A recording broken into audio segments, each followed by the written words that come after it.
Welcome to the QBE AcceliCITY Resilience Challenge, powered by Leading Cities. Today is your chance to watch promotions and presentations from 11 groundbreaking finalists as they compete for $100,000 in prize money. Facilitated by Leading Cities President and CEO Michael Lake, our judges are a collection of world-class professionals, including Truett Tate. I'm the chairman of QBE North America. Sergio Fernandez de Cordova, I'm the chairman of the Public Foundation and P3 Smart Cities. Isaac Lax. I am a lead UX designer and I lead the innovation lab at QBE. My name is Kari Aina Eik and I'm the Secretary General of the Organization for International Economic Relations based in Vienna. Hello everyone, this is Paula Panier joining from the Climate and Resilience Hub at Willis Towers Watson. My name is Jeff Merritt. I am the head of the Internet of Things and Urban Transformation for the World Economic Forum. To get us started, here's QBE Chief Executive Officer Todd Jones. Hello, everyone. I'm Todd Jones, CEO of QBE North America, and I want to welcome you to the QBE AcceliCITY Final Pitch event. As a global insurance leader, we're focused on helping customers solve unique risks so they can focus on what matters the most. At the same time, we're committed to taking care of people and providing the necessary support to foster more resilient and sustainable communities. This charitable sponsorship is no different. We're pleased to partner with Leading Cities to bring it to life. The goal was simple. We wanted to identify and propel some of the world's most promising startups, addressing a number of challenges facing cities worldwide.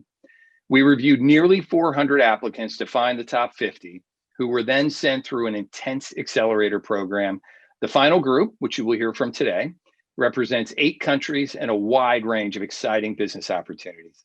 The winner of today's event will not only receive $100,000 to invest in its growth, but will move on to become the prize of the upcoming AcceliGov program, where cities from around the world compete to win a prepaid pilot of their technology.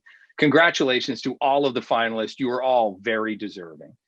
2020 has demonstrated the need for cities and communities to develop social, physical, and economic resilience. And QBE is proud to have partnered with Leading Cities to source, nurture these startups whose work will collectively have tremendous impact around the world by solving some of the biggest challenges facing our cities. On behalf of all of our QBE employees, I'd like to thank all of the participants and the judges here today. And it is now my pleasure to introduce the chair of Leading Cities, Joe Albanese. Thanks, Todd. My name is Joe Albanese, and I'm chairman of the board for Leading Cities. And I'm really pleased to be here. And I want to thank you, QBE, for your partnership and for your support. In your demonstration of private sector leadership, really foundational to where we're going with Leading Cities and really, leading the way for others to support as well. You're driving resiliency, sustainability, and smart cities. And smart cities matter, for our world and for our future. Here we are celebrating AcceliCITY, and you're going to see some examples of the finalists and the things that they're doing. These smart, young, innovative entrepreneurs, leading with purpose, combined with their profession, providing social benefit to the world, clean energy, renewable energy, water resources, security, health, for the world. And the world's listening, and they need your great work. So, on with the show. First up is a company creating an energy revolution for the 21st century. Hello, everyone. My name is Pablo. I'm the CEO of Bio, and what we do is to generate energy from nature itself, even from plants' photosynthesis. And we do this with a patented technology of our own, which basically uses any field, any soil field on Earth, even grass fields, to use the free electrons that microorganisms inside produce after consuming the organic substances there. So it's a microburst, and it's a biological battery that we are using for this product, developing the biosensor. So it's actually solving a huge problem worldwide because there are already a lot of sensors in fields on any country. And the problem that they have is that they need a battery to work. And the battery has to be replaced every 12 months. They've tried using solar panels or even wiring, but the problem is that in those conditions with dust and wind and rain, they actually get destroyed in 2 to 3 months. And it's basically absolutely simple. It's just this device plugged into the soil. It's producing energy in a constant basis during day and night time. It has a minimum of 3 years of durability and a maximum of 10 years. Just above 2 years is way more competitive than the solutions that you have already. It's absolutely environmentally friendly and it's very inexpensive. We already have a lot of interest from a lot of companies worldwide, from the main sensor companies that you find in the globe. The roadmap, it's pretty straightforward. On January, we're starting the open field trials with the biosensor. We will be testing that for the first 2 quarters of the year, and we will launch the product by the end of 2021. The business model is pretty straightforward as well. We are creating the sensors themselves with the goal of making our clients to test it and then license them. Because our goal as a research and development company is to license our technology with a 15% royalty per every product, but also to know how to integrate their solutions to our biological batteries. So that's why our model is like that, but every product will have that same focus to have a royalty model of licenses. Our goal has always been to be that revolution that we want to see in the future. So the question is, do you want to join us? Thank you very much. At one point, I was chairman of a private equity group, and we found roughly 80% of all startups originated with a different idea than they ultimately got to. Was this the original idea, or did you morph to it? And maybe give us a sense of that evolution. Yeah, actually, our original idea was to treat the leaf of a plant as a solar panel. So we began creating a technology that basically was able to do something like that. But we basically ended up with a biological battery, and it's been like 5 years from that. And the point was, how do we make one of these biological batteries become a product in the market? And that's how we little by little found a way to create the biosensor. What are the markets geographically around the world that you're targeting for first launch and testing? And second, connected to that, the use of it. Because if I understood correctly, you need moisture in the soil in order for the sensor to work. On the other hand, this could have a lot of applicability in areas exposed to drought or more prone to drought. So linked to the question that was just asked, maybe you have some thoughts as per future evolutions of the uses in the different geographies. Absolutely. Actually, the original goal is Europe and the United States. It's pretty much linked with the collaborators and clients that we already have, because we're working with the main sensor companies there and the main agricultural companies all around Europe, even with Ramafruit and other, which is the leader in fruits in all Europe, and Satellogic and Hispasat, which are the main sensor companies, and they even have an army of satellites all around of the globe as well. And the thing is that that's the main market, and not just because they have money, but because they are investing a lot in modernizing the agricultural sector. And as you may suppose, talking about the moisture and the quantity of water that you need for these, it's way less water than you need for the plants themselves. So this device is just going to be plugged in the tube line of the irrigation system, so that it's not really a problem for that. Next up is a company empowering those with disabilities to navigate cities and enjoy independence like never before. I'm René, CEO and co-founder of Lazarillo. In Lazarillo, we are helping citizens with disabilities navigate cities and actively participate in society. Our vision is to impact people with multiple disabilities, but we start with people with visual impairment. Worldwide, there are 2.2 billion people with vision impairment or blindness. In the United States, that number is 21 million people with vision impairment or blindness, but there are also 80 million people, Americans, that have potentially blinding eye disease. Actually, it's expected for 2030 to this number to double. On the other side, companies need to also provide data accessibility of their websites. Most companies don't even know about this. And this is all showing in this graph where is the increase of lawsuits because of not complying with data accessibility, being known as ADA Title III. So there's a huge market of people that can be reached, and companies don't know how to reach them. That's why we developed Lazarillo. The app is free for the user, it's available on Android and iOS, and works all over the world, connecting to multiple open source databases and paid databases. The business model is simple. The users use the app for free, and we charge subscription fees to both private and government institutions. We have grown to 180,000 users, and we have more than 17,000 monthly active users using the app in different countries. Before COVID, we were focusing mostly in wayfinding solutions. After COVID, the needs of our users changed, so we developed two new features. One is a news feed in an accessible format, so institutions, both private and government institutions, can send their changes in protocols, new channels of communications in an accessible format. On the other side, also, we develop a video assistant service, especially for e-commerce, that most of them are not accessible and people cannot buy online. And we have already been testing this with Sodimac Home Center, a huge e-commerce in Latin America. It has all been done with an incredible team that have been highly awarded globally, but this started 5 years ago as a thesis project with the help of Miguel. He actually is totally blind, and in that time he was teaching assistive technology. And with him, he helped me develop the first prototype of Lazarillo. Now this has grown. Advisors in Chile and also in the US for the Tampa Bay Wave, with Charminasi, have been highly supported by different institutions and especially local nonprofits that we also provide services for free as they can reach more users. We're now doing our first seed round of $100,000 with a convertible note to grow our sales in the United States, which is the country where we have grown more in user base since last year.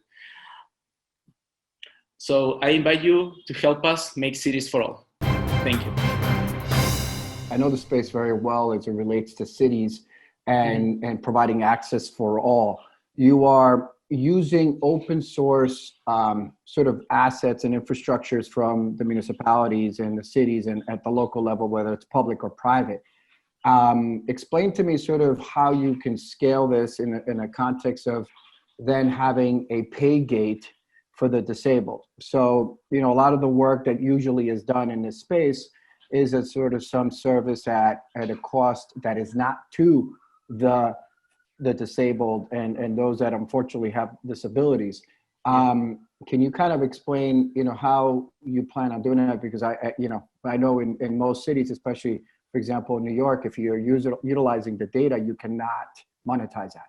So how are you sort of bridging this sort of gap, because you have to support the platform, but in a context of where data privacy laws and data usage laws are going around the municipal space, you know, there is a huge hurdle there. So we don't charge the end user. It's not our plan to do in the future. We provide a service to the city in this case, or private companies, in where they can manage their listing and they can add multiple services to reach this community and connect with them, like from their digital services to their physical ones. So that's our model. And so even though we connect with open source database, we will never charge the end user. Now enjoy this promotional film and follow-up Q&A of a contestant extending the use of drones to better our world. The Industrial Revolution was spurred by innovation in infrastructure, led by courageous and forward-thinking pioneers.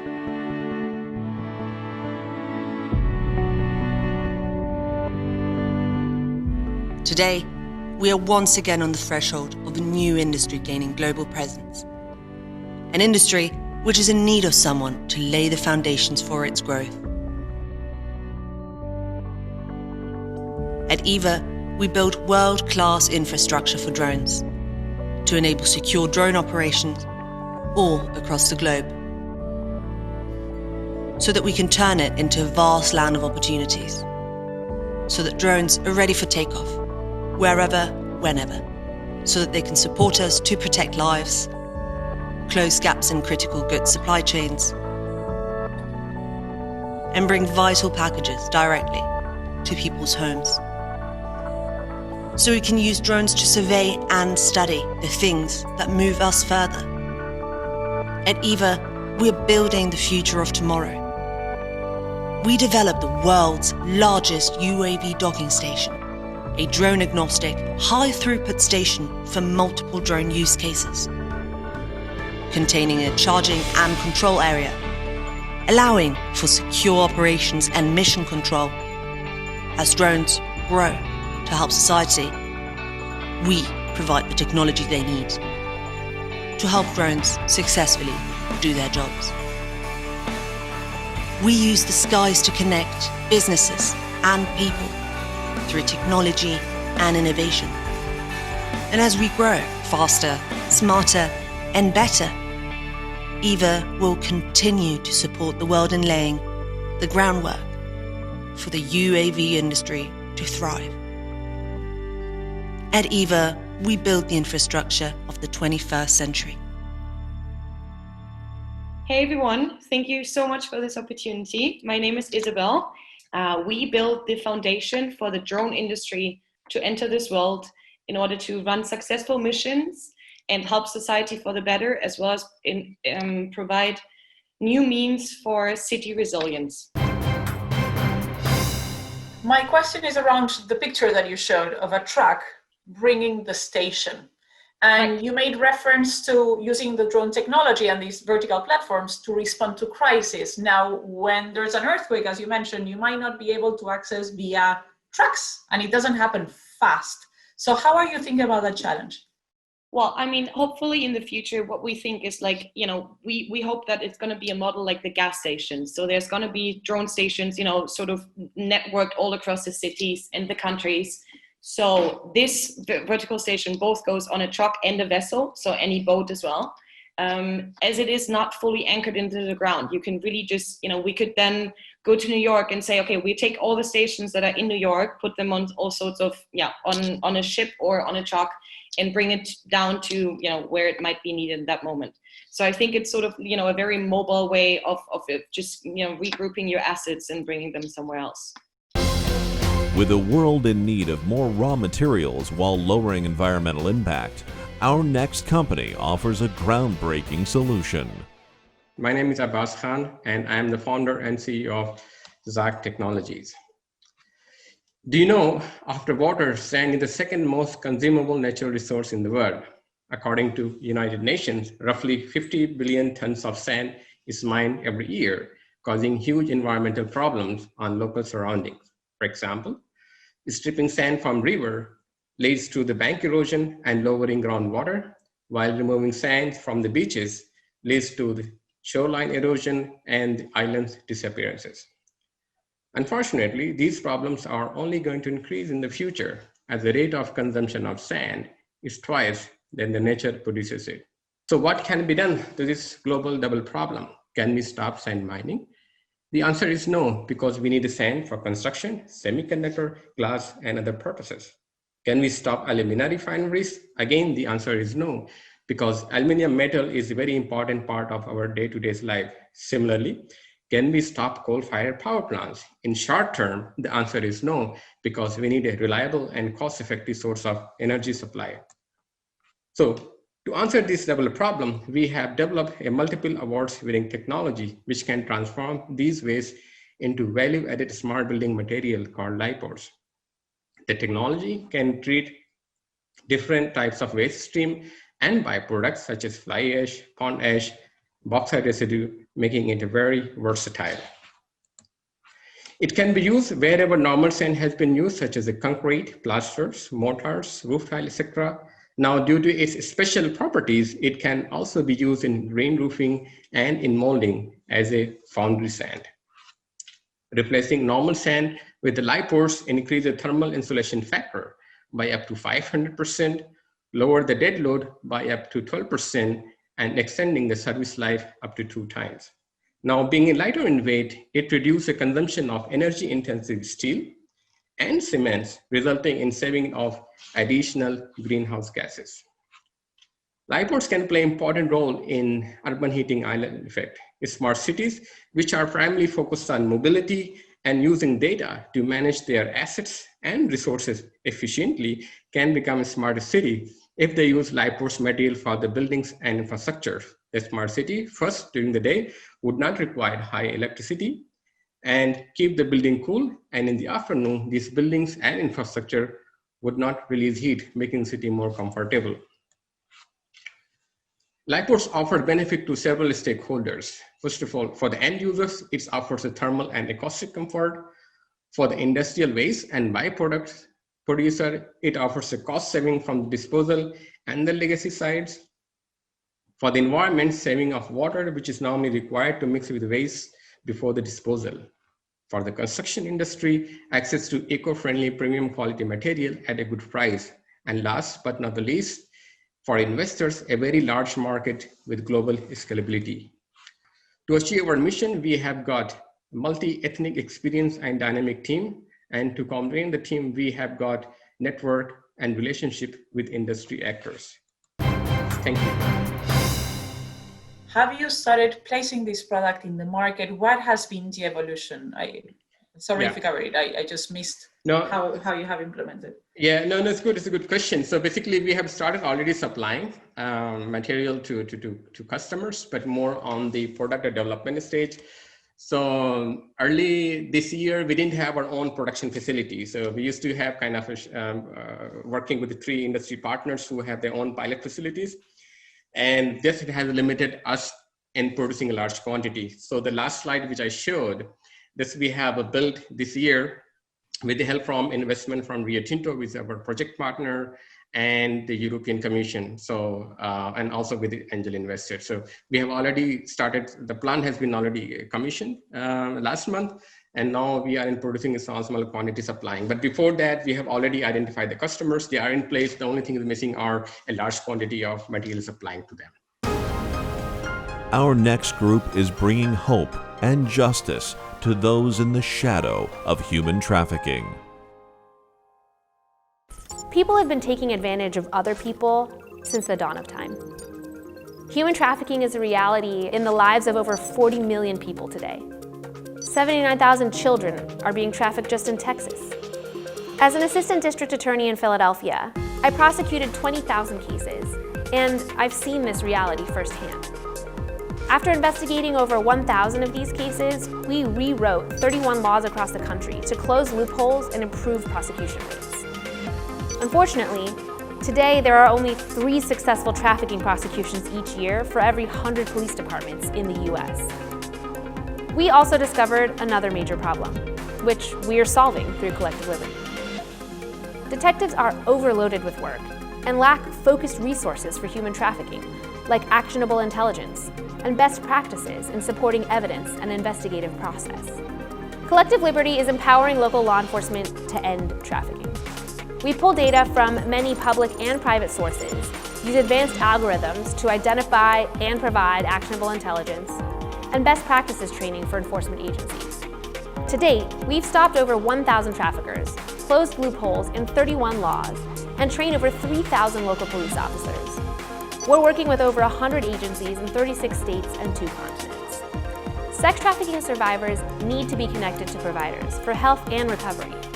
And we've improved the connection rate from 5% to 95% in our partners. We are Collective Liberty, and we're committed to forging freedom for victims of human trafficking. Join our mission by becoming a part of the Collective Liberty Network. Sign up at the link below.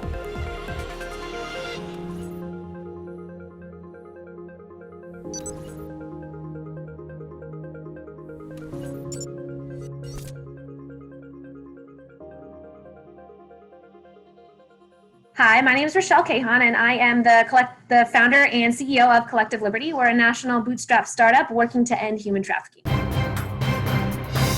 Thank you so much for the work that you're doing to begin with and for an excellent presentation.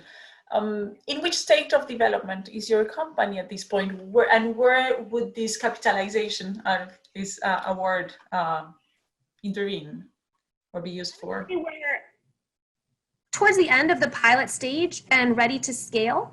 And what we've learned is you need upfront cash in order to scale certain things and to take that next big leap. And so this would really allow for us to take those leaps. When you talk about pulling in data from websites, what specific websites are we talking about and what information are you able to gather? So public records websites on business licensing and other sort of ownership records that really helps us identify the high up the chain perpetrators with power and resources. The commercial sex websites where they're selling the victims online, the fraudulent recruitment websites where they're posting job ads for various things and defrauding them, OSHA violations, other Department of Labor violations for labor trafficking cases, arrest records, media coverage, all of the stuff that identifies perpetrators, locations, and additional identifying information about them. Also, all of that ownership and public record stuff helps us find who they're working with and additional organized criminal elements. Now it's time to hear from a company making carbon into a resource, cleaning our air, and strengthening our infrastructure. Hello, my name is Madison Savlo, and I am Chief of Staff at Carbon Upcycling Technologies. We take the pollution of today to make the materials of tomorrow. If you were to take the weight of humanity and multiply it by 100 times, that is the amount of CO2 going into our atmosphere every year. 40% of this comes from buildings, and we will see the built environment double in size by 2060. We envision a future where materials derived from CO2 can be used to enhance every facet of society, from buildings to batteries to even our medicine. We have developed a patented process in which gaseous CO2 is sequestered into an inorganic solid powder. This is like a sponge soaking up water. Instead of squeezing the sponge, we hold that CO2 in place and allows it to become a building block for our products. We use fly ash, bottom ash, graphite, talc, and other powders to create different products. These are primarily additives that improve the performance of concrete, coatings, and even plastics. While using fly ash in concrete production is not a revolutionary idea, nor is coating to prevent corrosion, our products are unique in their capabilities and our technology is novel. In 2017, after only 2.5 years of operation, we commercialized our first product, becoming the youngest carbon utilization company in the world to earn revenue. This product is used to coat grease interceptors at restaurants, and we are now expanding into water and wastewater infrastructure. Our concrete additive increases the compressive strength of concrete by up to 40% as verified by Lafarge-Holcim. We have engaged with 6 of the 25 largest concrete manufacturers in the world and have used our technology on 15 fly ash samples from them. This past year, we won the Fondation Repsol, which has allowed us to scale our graphite-based plastic application.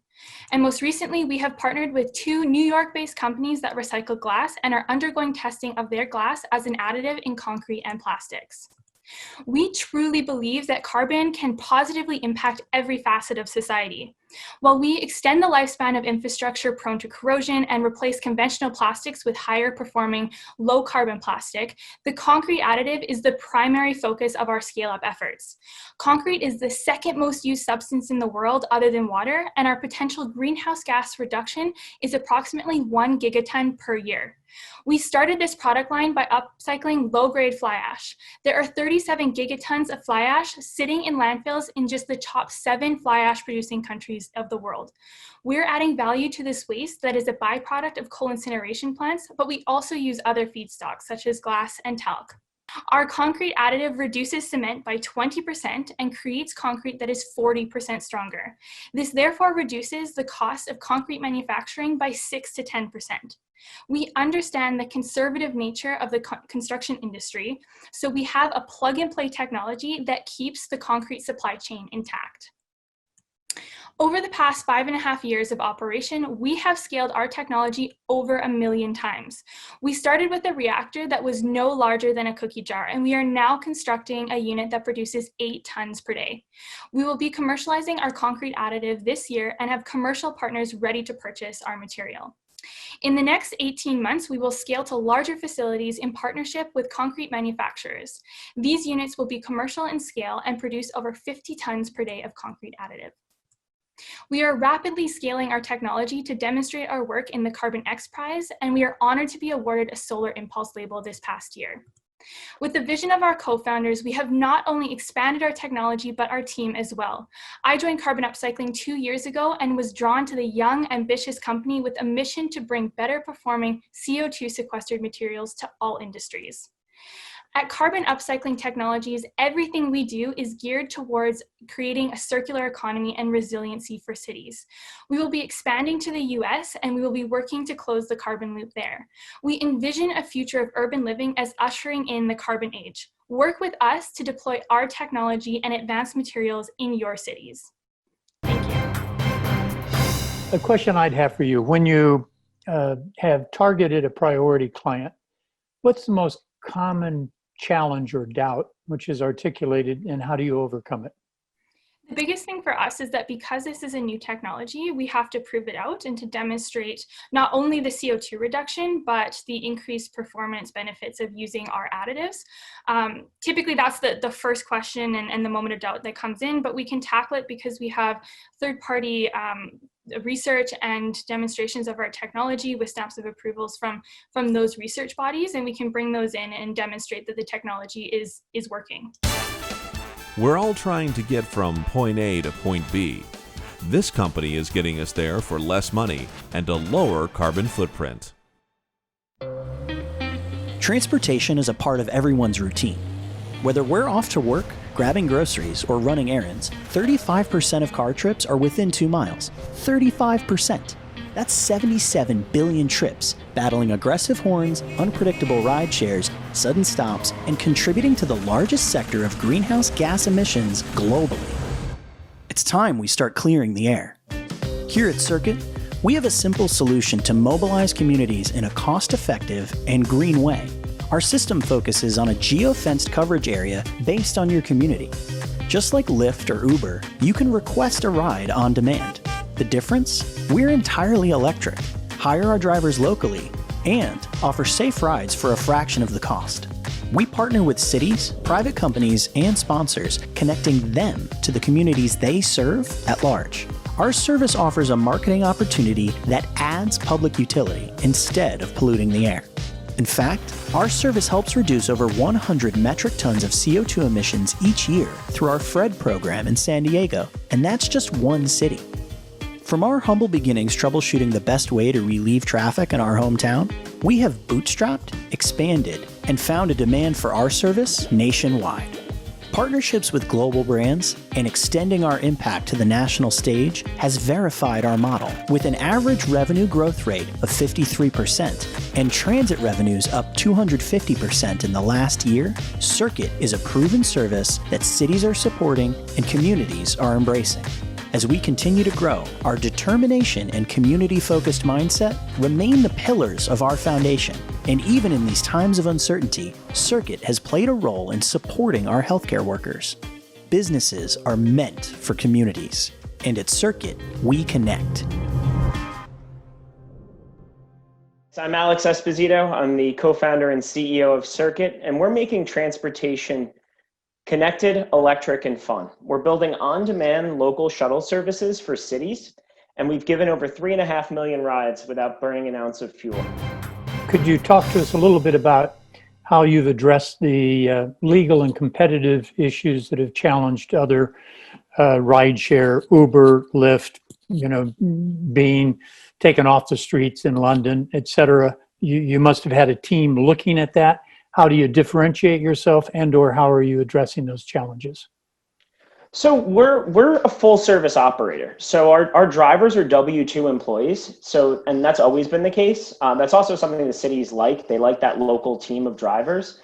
And in working with the cities, we've always kind of taken that good guy approach, which I think has saved us a lot of time and trouble as some of those other companies have struggled. So we'll set up separate operating companies in the new markets to make sure that we have, in some cases, local offices. And then we go through the permit process. The permits will vary by municipality, but we have a playbook in place to handle most of that. And in hindsight, we're glad we've taken this approach because we haven't had to reinvent the business.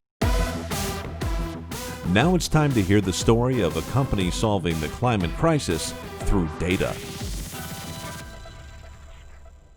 Hello, everyone. My name is Sunny Sanwar, the founder and CEO of Dynamics, where we use data to hard code resilience into each neighborhood and community to solve climate change. Born and raised in Bangladesh, where climate change is having disastrous effects, it's been something that's been very personal to me, especially now as a new father. I'm more passionate about climate fight for our collective futures. And I'm not alone. Cities are at a pivotal moment in our histories where ambitious climate targets are being demanded by millions of people in nearly every major city. Climate change is fast becoming a social equity issue, with cities having to grapple with climate complexities with increasing risks. We need a way for it to be possible for each of these cities, their communities, and the citizens there to understand and act on their localized climate risks. And digitalization is increasingly leading the way. So I spent years leading academic R&D to completely re-engineer how cities and enterprises within them can respond to climate change using data. I created a dedicated software architecture, like what you see here, to overlay civic data sets and to localize greenhouse gas emissions and their reduction trajectories. This means that for the first time ever, all of the cities, towns, and communities in the United States have the data to understand the types, sources, and the extent of the emissions, which also means that each city can now evaluate every possible climate solution that fits their specific, personalized situation, context, or climate goal. As you can see, cities are currently using Dynamics almost coded into City Council passed climate target resolutions, putting Dynamics at the center of the emerging marriage between smarter data technologies and people-centric policymaking to solve these complex problems. Dynamics' patent-pending aggregation engine is the one-stop shop for our customers because we can drastically reduce the costs of localizing emission inventories and running a permutation of what-if scenarios so that each community can choose the best path to decarbonization, one that is just, equitable, cost-effective, and measurably impactful. The impact is that thousands of city managers and sustainability officers in each of our communities can now continue to act on climate, even with budget constraints. Otherwise, the climate tech landscape has been traditionally saturated with siloed technologies and solutions. Our cities and communities have to go to multiple vendors and thereby increasing the implementation costs. Dynamics brings them all together. With partners like America's Cleanest Power Grid and Exelon, and with Microsoft and others, we've been scaling our thesis, successfully closing over 100K in ARR since we started the AcceliCITY's program. And the best is yet to come, we believe. With your help, we can further electrify our growth as we continue to scale our solution across the US and beyond. Our award-winning team brings deep technology, finance, and managerial experience with prior independent venture-backed startup experiences, and we continue to bring in new hires as we're on our path in our recent growth. To all of the communities and neighborhoods, as you remember the protests from earlier, we are redefining climate action in cities to be smarter and more resilient in a digitally native world. And we hope that you will join us. Thank you so much. You mentioned 2 cities where you're already deploying the technology. Can you share a bit more about that? What are the pilots? Where are you planning to grow and expand? Yes, absolutely. So the 2 cities that we're in right now in the Midwest is Roland Park, Kansas, the state of Kansas, the city of Roland Park, and then the city of Prairie Village, Kansas. So these are 2 initial pilots. And then we are also in the town of Cary, North Carolina. And all of these cities had the intent of setting climate targets, but did not have the in-house knowledge, access to data, and we were able to solve that problem. In the face of COVID, we're all thinking about health and air quality. This company is making strides in both. Hello, my name is Natalia and I'm a co-founder and CEO of Viv Air. Before COVID crisis changed our world, nobody gave much thought about the importance of ventilation. And yet the health of every single person on this planet depends on this. The scary part is it affects us everywhere, in our transportation systems, in our offices, in our homes. Without well-performing ventilation systems, people get sick, processes fail, and productivity slows down. I spent over 10 years as an engineer with PhD in developing new environmental sensor systems and algorithms. 75% of ventilation systems don't function well, and most of the time we don't even know about this. Currently, operation managers have to hire environmental consultants, a practice that is often very expensive, time-consuming, and is unable to predict problems. While available technologies on the market are either expensive or not reliable enough.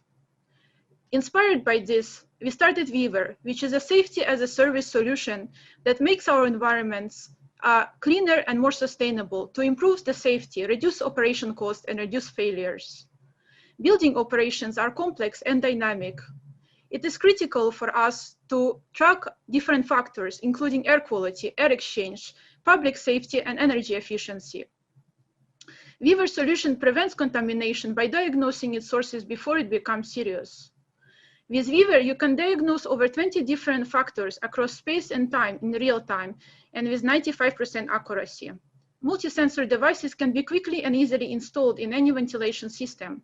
We extract insights from this high-density data to provide them in alerts, dashboards, and API integrations.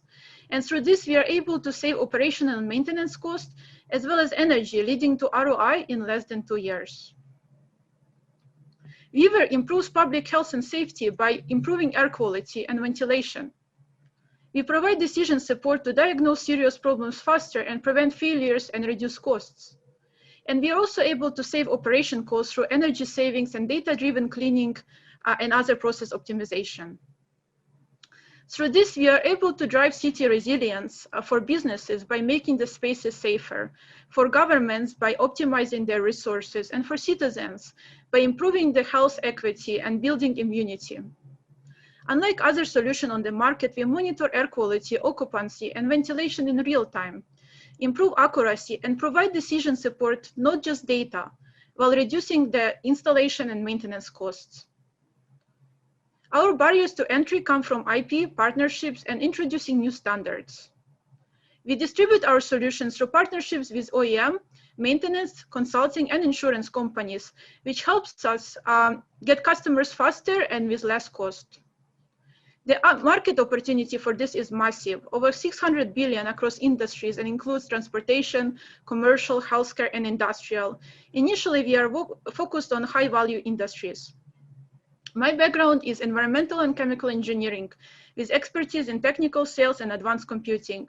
My team has expertise in working in technology, finance, government affairs, and our advisors have experience with founding IoT companies and exiting them, building science, and manufacturing. In the last 3 years, we validated this solution across 5 regions and have completed pilots with major organizations like Seoul Metro, which also awarded us a Best in Innovation award. We have over 18 technology awards across 4 continents and paid pilots with transportation operators like HTM, as well as global train component manufacturers like Knorr-Bremse. We are ready to put this technology to work for you to make your buildings healthier and more sustainable, and to make our cities more sustainable as well. Please join us, because every breath counts. I know as the IoT space has kind of expanded and there's a growing number of companies in this space, there's also been a growing number of security concerns when it comes to IoT devices. Is your company taking any steps to try and address these security concerns? And if so, what are they? Yes, that's a great question, Isaac. Thank you for that. Yeah, we are working with a lot of partners who are helping us not just provide a secure communication infrastructure, but also increase the whole ecosystem in terms of privacy. We do have several options for our customers to have on-prem systems if that need to, so that also provides an option for them to have even higher level of security. But actually, because we do have asymmetric encryption through our partnerships with security companies, we are able to, even for the cloud deployments, to ensure the communication security and also data security. Continuing with air quality, this next firm is making a big change to our world with the smallest of sensor devices. Imagine life in a future city. Imagine the air that surrounds us and soaks through our lungs and bodies. It feels fresh and clean, no matter where we are or what we do. A little device, a network of environmental sensors installed in every street of every city. A small sensor to analyze air pollution, collecting environmental intelligence to improve our lives. Let's change the present to shape the future, where technology brings back what is best for us. Breeze Technologies. Hello, everybody. My name is Robert Heinecke. I'm one of the founders and the CEO of Breeze Technologies. We are an industry leader in the field of air quality sensors, data, and cleaner action analytics. I think you started to get to what I was going to ask here when you had a slide showing some of your competitors, because I've seen a lot of these products out there and they're remarkably sort of similar in a lot of what they're offering. You sort of said your differentiator is recommendations. Is that not something that your competitors could also adopt and sort of copy, or is there some additional way in which you think you sort of stand out with the way in which you're rolling out those recommendations? Yeah, so basically we have a first mover advantage because we're already working with cities for more than 4 years. We know what kind of impact their cleaner actions had in the past. And typically cleaner action impact analysis works that you do 1 year of measurement, you implement the intervention, and then you do 1 year of measurement afterwards. So it's at least a 2-year first mover advantage compared to any other competition out there. Just today, I was on a call with a representative from the Environmental Agency of Stockholm, and they also told us that we are the only ones who actually do health checks and data checks on the data that is generated by the sensor. So this is another USP from our side. Starting at the source, our final contestant is cleaning the air we breathe and improving health along the way. Hello, everyone. My name is Pete Ostanek, and I represent AcceliCITY. Air pollution made $2.9 trillion lost in productivity and healthcare costs every year. In next 5 years, due to air pollution diseases, will die nearly 50 million people worldwide. It's the same number as during World War II. 2.5 and 10 microns particles dominate city air pollution. But existing filtration technologies are too expensive or inefficient or both. Filtration falls off rapidly with distance. It's fact. More filters equals more efficiency and more distributed filtration power. It's also fact. Efficient filtration will save lives. We're coming up with new usage of existing lighting infrastructure, which can give a real chance of implementing the filtration product directly where it's needed, in street city canyons, to filter out aerosol dust directly where it's produced and move upwards as a secondary dust. AcceliCITY created novel filter design, which increases flow rate and particle retention. Our product doesn't need any filter change, just removal of waste once for 3 years only. It was made for quick plug-and-play installation process, and to protect our intellectual property, we have made 19 patent claims. Fluid dynamics modeling validates filtration profile. Case study in Wrocław show that when we compare ourselves with China, Netherlands, and Spain competitors, we will be much more accurate and much more efficient in filtration because we can leverage street lights, we can optimize spacing and power. We will be top performer also in installation costs, in operating costs, and in installation process. We demonstrate our technology on project level, and then we expand to a licensing model. We offer our product to energy and construction companies, and they offer our product to their partners, most air-polluted cities, for month-free charge for listen service. We registered our company in January 2020, and until today, we have been proudly awarded R&D grant by Climate Kick. We have created our own R&D and assembly line. We have started patent protection process in Poland and in World Intellectual Property Organization. We have made proof of global partnership. We have been proudly awarded second place in Stop Smoke competition, and we have been proudly awarded proof of concept grant by MIT and Coke. Additional, we have made proof of concept of sales. Our MVP product is already made and it's outside in external condition testing phase. Our development plan focused to achieve 3 more big installations by the end of 2021 and launch second version of our product. Then after, we want to sign 1 global partnership and launch full production to make sure that by the end of 2024, we will be ready to sign partnership with Earth Alliance and earn 100 million in revenue. Our team is quite mature and experienced with the background in robotics, UAVs, in infrastructure projects, but also in home goods and wearables. We received few international well-known awards for previous work, and also our products were in many well-known worldwide exhibitions before. If you're looking for the low price, efficient business model with high device performance and easy, simple service system, that's us. If you're looking for an innovative solution with possibility of worldwide patent protection, saving time, money, and gives the best chance of the most accurate filtration of the entire city, that's also us. If you're looking for the team with many years of experience in implementing innovation with strategy and competencies enabling global development product development, that's also us. Thank you. Very interesting. Where are you now in terms of the development of the actual product? Yeah, are you finalized, or are you still in development while you're piloting, or? This product is fully delivered, built, and yeah, we're doing first pilotage installation, but actually we already testing in outdoor conditions. So we are producing now 7 units for first pilotage installation with Coke and MIT.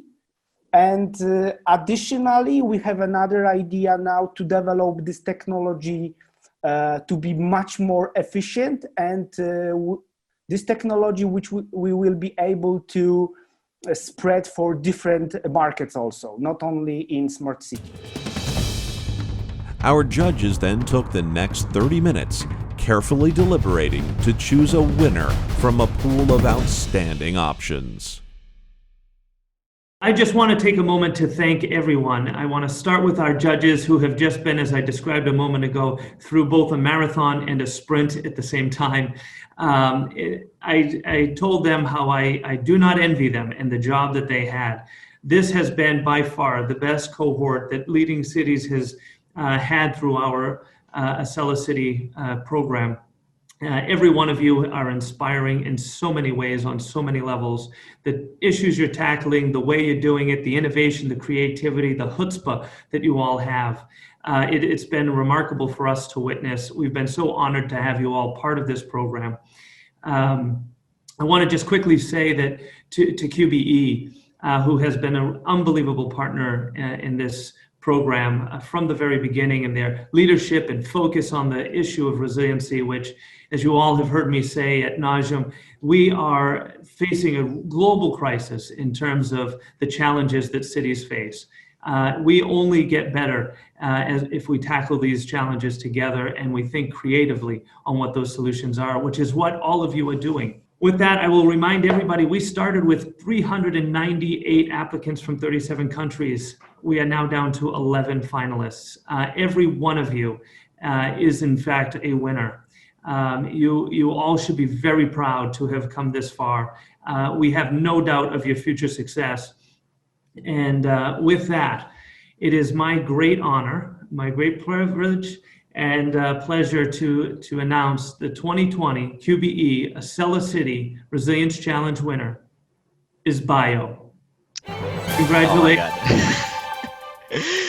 Oh thank you so much. I guess this is the time to give a formal speech. Obviously, Pablo did a great job this afternoon of giving the pitch. Thank you to all of you. Thank you to QBE, obviously, for this amazing prize. Thank you for all the amazing colleagues that we had in this competition. And I guess that the time that we were waiting for this decision is a tribute to how amazing all of these companies are. Thank you as well to the AcceliCITY and Mike especially for being such an amazing guide in this bootcamp, and obviously my most sincere congratulations to all the team that we have at Bio and all the work that they have done and the amazing solutions that they have built. Thank you all, and I'm extremely grateful and blessed to take this prize. Thank you. Thank you. Congratulations. Thank you for joining us for the QBE AcceliCITY Resilience Challenge, powered by Leading Cities. We'll look forward to seeing you next time.